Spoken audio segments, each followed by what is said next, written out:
This is the Kami Spectrum Dispositional Personality, and humans are 50 Shades of Cray. Humans are cray because their worldview is cray, and they're antagonistic towards each other because they don't understand that their dispositional personalities are supposed to be different.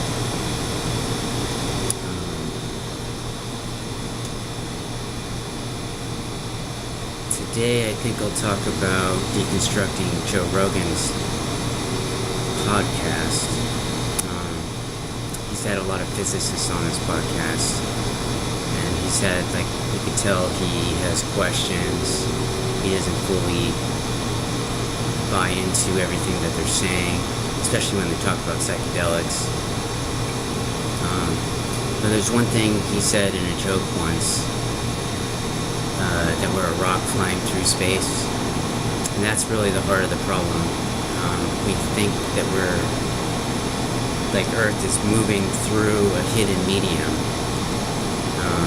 like it's fluid, and it's like carving out a tunnel. Problem with that is Zeno's paradox. Well, first let's back up. Einstein tried to fill the gap between planets with a hidden medium because he did not like action at a distance. Newton was okay with it. He was okay with not understanding why planets were influencing each other, and the gap didn't bother him, maybe, but it bothered Einstein, so he tried to fill it. But the problem is once you fill the gap, you just create a smaller gap, and if you try to fill that gap, you just leave a smaller gap, because pure continuity is not conceivable. I could go into why, or it might be self-evident to you. Even your body movements are discontinuous. If you're in a heightened state of consciousness, like on psilocybin or LSD, you can tell that your body movements are all discontinuous. You can even tell on LSD that when you move your hands, that it's actually frames. And they all get blurred together, but on acid sometimes you can see all the frames like lining up. So there are changes in position. Anyway, so Einstein invented this medium, and it creates a Zeno-like paradox. And the other thing is that it really just creates another thing to explain. They're trying to explain the behavior of planets. First of all, they haven't explained the pattern, the gravitational pattern. They're just, mathematics is just language. They're not actually explaining the actual behavior. It's not like mathematics, which is just sentences. Equals is just a verb. It's not as if that's actually doing it. But it's got this sort of mystique about it.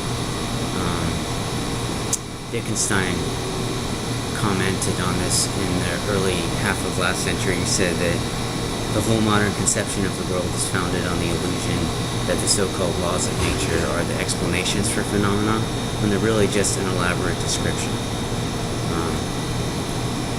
I don't even think that theoretical scientists are even trying to explain things, or they misunderstand what some people even mean by explanation. Because we're looking for an explanation for existence itself. So inventing hidden things that exist, like a hidden medium, which is in the image of everyday mediums, like fluids and solids, and it's supposed to be pressing on the planet. And the other problem is that it's supposed to behave like a solid, but also like a fluid, because it's trying to trace out an orbit. As you see the metaphor, where a rock flying through space, like through a medium, like a ball moving through a swimming pool. which is ironic about that is Einstein was trying to get rid of the ether, the idea of a medium, but he really just created it. There's also a problem with the internal structure of the hidden medium, because it's just like an ordinary medium. You're going to create a Zeno's paradox that way because it has to have structure in order to contract or expand, just like a fluid or solid.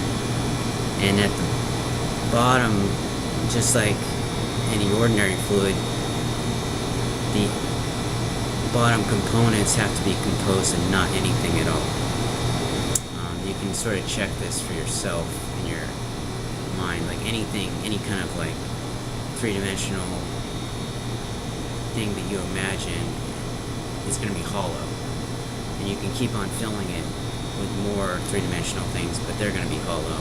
So at some point it has to be hollow, and if it's not hollow, then you can't have any kind of interaction because change is going to be infinitely deferred. And so it will never actually happen, because to get there it has to get halfway there, and to get halfway there it has to get a quarter of the way there, so nothing can ever change. So at the bottom of existence, like the atoms and the electrons and the nucleons, which are protons and neutrons, and they're composed of quarks, which are zero-dimensional empirically.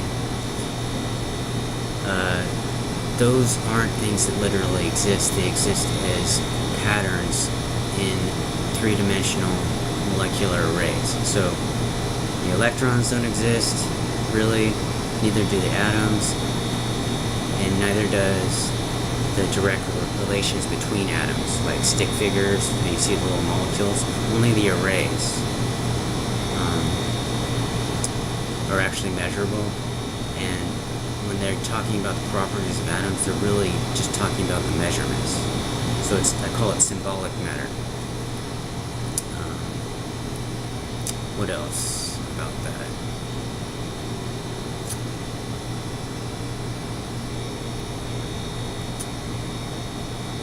Let's see.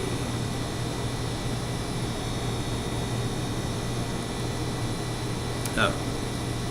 So there's a related problem, a related Zeno's paradox for the change in angle between planets from the center of mass and energy of the solar system. So if it's changing an angle, that's another, if it's infinitely divisible, then you have a Zeno paradox, because to move one angle, increment of an angle, you have to move halfway and then a quarter of the way. And you see how change can never even happen unless it's broken into discrete jumps. Okay, so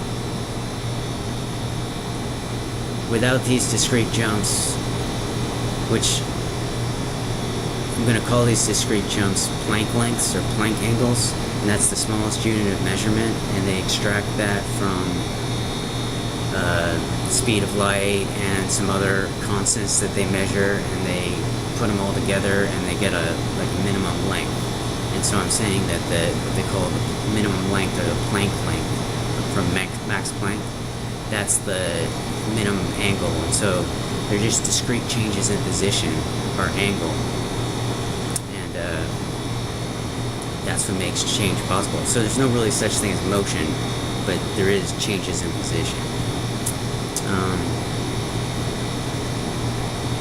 And back to the internal structure of mediums. No,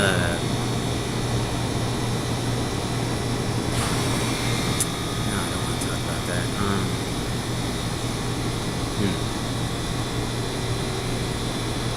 So this, I'm trying to lay the groundwork for a new kind of worldview that I've been working on for like 14 years.